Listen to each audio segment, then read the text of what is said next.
The Gospel of the Lord. Praise to you, Lord Jesus Christ. Good morning once more, my dear friends in Christ. Morning, God. I have often said that in every family there is always someone, either an extended relative or immediate, who almost owes no one an apology for being stupid. And if you don't have somebody like that in your family, either extended or immediate, then believe me, there is a brother that is not at home. And the funny thing is that this set of persons who almost act in that manner are sometimes even more patronized by parents more than the ones that are making efforts. That you may have a brother who is not measuring up academically, and you struggle with all you can to maintain a certain level of success, maybe either coming first position in class consistently, and no one even appreciates you in the manner with which they will appreciate that particular one that comes 50 over 50 in class. Any day he makes mistake, either by error, to come 59th position out of 50. Oh, he will be celebrated as if he has just won a lottery.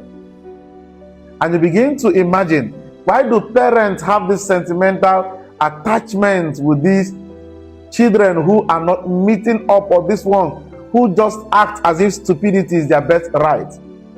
That mama can even call you from the village and tell you that her foodstuff has finished.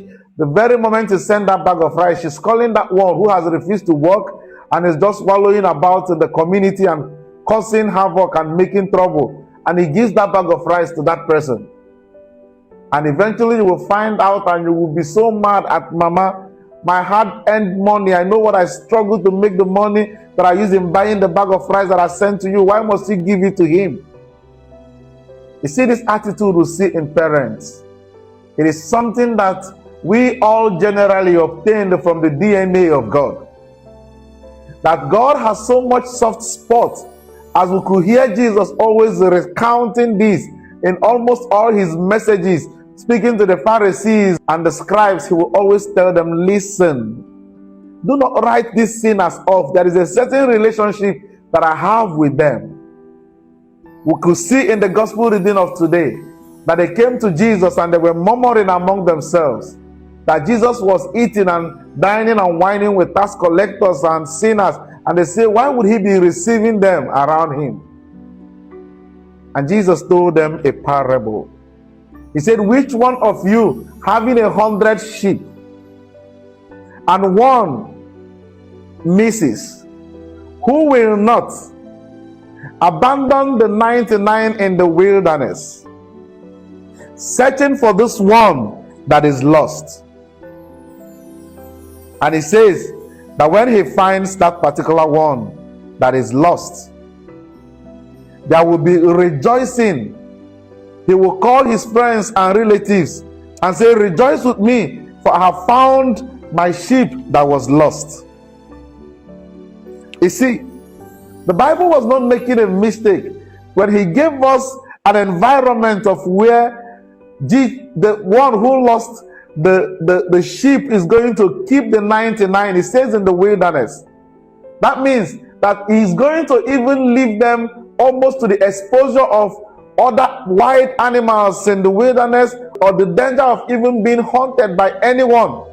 But all he was desperate of is over the one that is lost. And believe me, if care is not taken, the moment he comes back and he's inviting friends, he might even kill one of the ones that did not go astray in order to celebrate the one that went astray.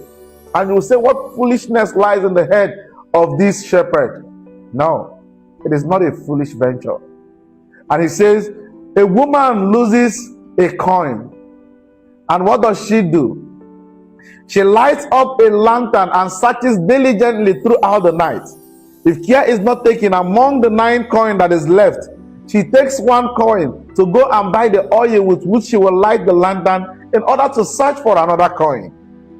And eventually the Bible tells us that when she finds that coin, She will beckon on neighbors and friends to celebrate with her. Possibly she will spend even part of the coin that was not lost in order to celebrate the one that was lost. And you will say, what foolishness in the mind of this woman? No, it's not foolishness. I've often said that if you want to know how desperate God is over the loss of a soul, to recover them back, which Jesus has said that he came not for those who are righteous but sinners, to bring them into the abode of God's grace and redemption.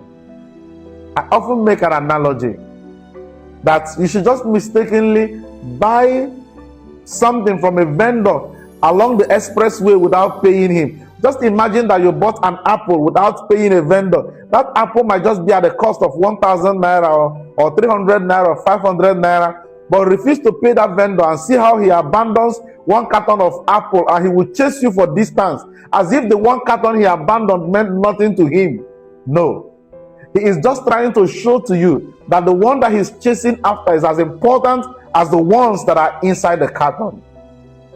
So Jesus is simply bringing to our thoughts today how desperate he is over souls that are lost.